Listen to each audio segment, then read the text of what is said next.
Fala, rapaziada, fim de papo aqui para Botafogo e Grêmio, né? 5-3, infelizmente hoje não deu pra gente. Num jogo aí com muitas reviravoltas e com dois pesos e duas medidas aí, né?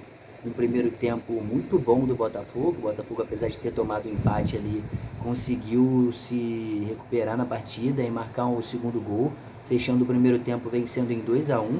Que parecia para mim um Grêmio muito fragilizado, muito frágil e muito aquém do que o Botafogo poderia apresentar no decorrer da partida. O Botafogo propondo o jogo com calma para sair jogando, né? Tem aquelas questões ali de prender muito a bola ali atrás, de bater bola dentro da área, isso me incomoda um pouco. Eu já comentei sobre o estilo original do Diniz, né? Então isso me lembra um pouquinho aquele estilo do Diniz, mas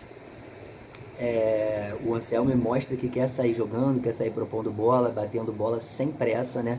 Então a gente teve essas questões, mas o Botafogo, quando tinha o domínio do meio campo para frente, criava boas oportunidades. Finalmente o Arthur Cabral, né? Então vamos falar sobre as coisas boas do jogo, né?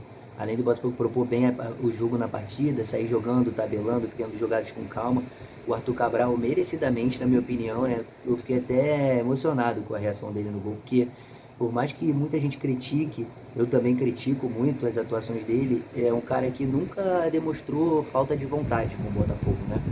Todo jogo ele corre, para mim ele dá o máximo que ele pode. A questão técnica deixou a desejar muitas vezes, mas muitas vezes também ele teve azar nas conclusões, as bolas batendo muito próximas da trave, não entrando.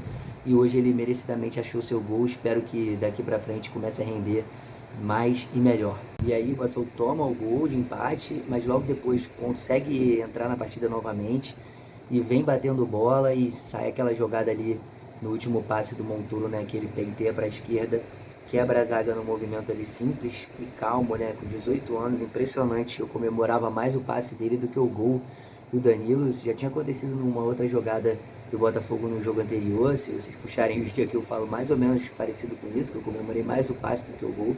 E o Danilo muito inteligente, né? Deixa a bola ali que girou, bateu firme, forte, não tinha como o Everton pegar aquela bola. A gente vai para o intervalo confiante, achando que vamos voltar propondo o jogo, que vai dar tudo certo, a gente vai conseguir manter a partida e quem sabe ampliar o placar. Mas logo no início do segundo tempo, o atacante do Grêmio ele dá um tapa na esquerda, o Vitinho não conseguiu acompanhar. O Vitinho, que eu vinha elogiando muito na fase defensiva ao longo do primeiro tempo, falava aqui em casa que é impressionante o nível. E eu acho que o Vitinho é um dos maiores laterais em termos de fase defensiva que eu já vi jogar. Pelo menos a nível de Brasil, talvez mundial. Posso estar exagerando para alguns, mas eu acho incrível a capacidade dele de marcação, mas nesse lance ele não conseguiu acompanhar.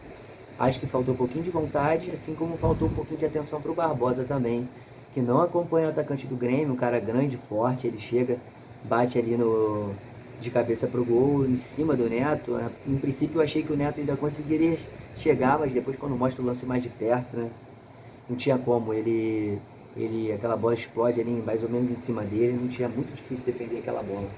E aí o Botafogo tem um apagão, cara, porque logo depois sai o outro gol do Grêmio, num pênalti, né? Na verdade o apagão veio um pouco depois, né? Sai aquele pênalti ali, um pouquinho de, não sei se foi displicência do Alex Telles, a bola é cabeceada, ainda bate na mão dele, a bola não bate na mão dele diretamente no movimento dele para cabecear, mas sim quando o jogador vem por trás dele, a bola bate na mão dele, o juiz da pênalti, não tem muito o que reclamar nesse lance.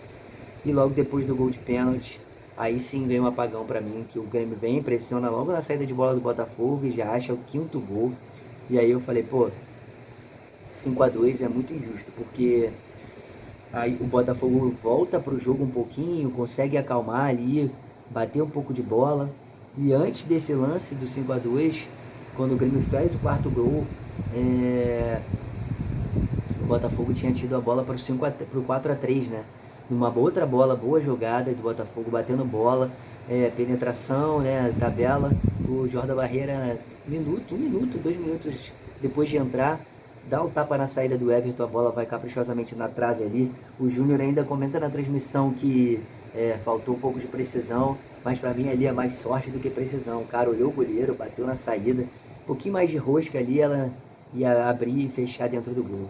E aí, logo depois, o Botafogo toma o quinto gol, ainda assim volta pro jogo, bate bola, perdão, propõe jogadas de ataque e aí encontra o terceiro gol para tirar essa goleada, que para mim seria muito injusto, 5-2. É um placar absurdamente elástico, o que o Botafogo mostrou ao longo da partida, né? A gente tem que pegar então de positivo a proposição do jogo, como o time entra na partida. Hoje o Botafogo entrou saindo com uma linha de 3 e na marcação, ao invés de marcar com uma linha de 4, como eu venho falando, fez uma linha de 5, né? A diferença dos outros jogos é que o Botafogo ficava com Vitinho, Ponte, Milton e Barbosa, e o Alex Telles continuava espetado lá na esquerda. Mas hoje o Alex senta, né, na defesa e fica uma linha de 5 marcando ali. Funcionou muito bem no primeiro tempo, mas no segundo tempo o Botafogo toma gols muito rápidos e aí tudo se desarma, né? A gente perde o Santi Rodrigues, aí a gente começa a falar de coisas mais pesadas. A gente perde o Santi, falando um pouco como profissional de educação física, o Santi ali, ele tem uma entrada, uma dividida, não foi desleal na minha opinião, mas ele tem uma pressão na articulação do joelho, e aí vamos fingir que o joelho tá aqui, a patela para cima, tá?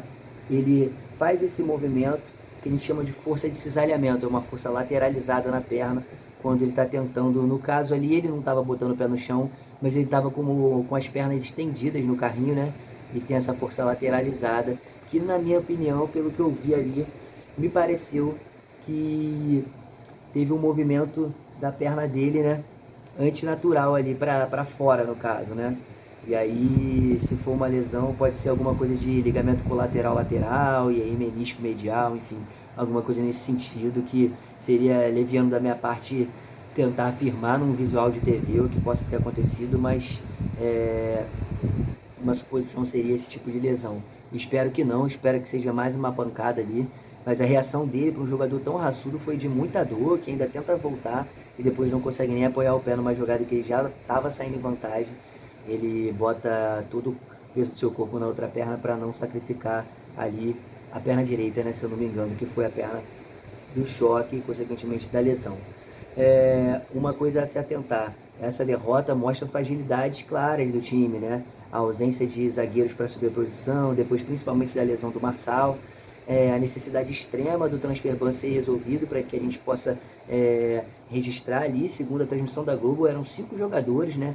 Tem o Wallace Davi, que veio do Fluminense, tem o lateral esquerdo, que me esqueci o nome agora, tem o Vidalba e tem mais 2 atletas, segundo a transmissão do jogo. E fora os atletas que o Botafogo tem conversado para trazer, quem sabe ainda conseguiria trazer o Medina, eu acho difícil, porque o Medina vem jogando lá no Estudiantes, e o zagueiro que vem conversando também, o zagueiro argentino lá.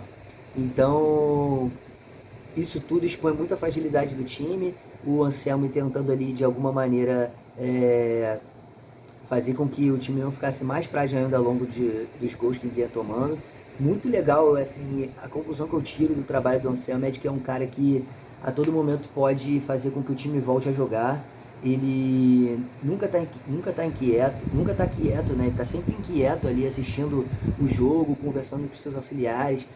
Colocou atletas jovens hoje para jogar, enfim, buscou que as mudanças viessem, mas de fato não conseguiu com que elas acontecessem. Então, o Botafogo perde aí de 5-3, expondo fragilidades e pontos muito interessantes também do jogo propositivo do Anselmo, principalmente na primeira etapa.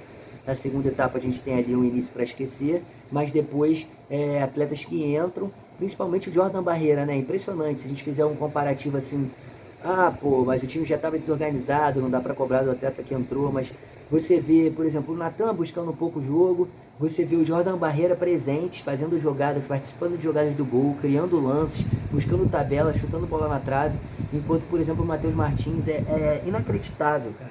É inacreditável o quão pouco ele rende, o quão ele é previsível nas jogadas, fica puxando a bola para a esquerda para tentar um cortezinho para a direita e acaba tocando sempre para trás. Fez o gol aí no último jogo, mas é um gol que, se você for analisar, ele tem a paciência para bater pro gol, mas o chute nem é tão perfeito assim, talvez tenha entrado por isso, porque ele pega meio que ali na orelha da bola, ela não pega tanta força, vai rasteirinha e abre no cantinho, na bochecha da rede do Cássio, que geralmente é uma pedra no nosso sapato, e daquela vez contra o Cruzeiro não foi. Mas enfim, é isso, gente. Pontos positivos, pontos negativos para a gente acender o estado de alerta, e espero que a gente resolva todo esse imbróglio até a próxima semana. para a gente respirar e o Anselmo ter mais material humano para trabalhar. Essa foi uma análise aí já no sangue quente, no pós-jogo. É a primeira vez que eu faço um pós-jogo assim de derrota, logo após, sem parar para pensar um pouquinho o que falar. Mas acho que eu consegui não ser tão torcedor e ser mais jornalista na análise. E é isso, rapaziada. Eu sou Daniel Góes, jornalista, profissional de educação física, e esse foi o Botafogo Literário de hoje. Siga e espalhe aí a palavra para mais gente conhecer o trabalho desse reinício de canal. Um abraço e até mais.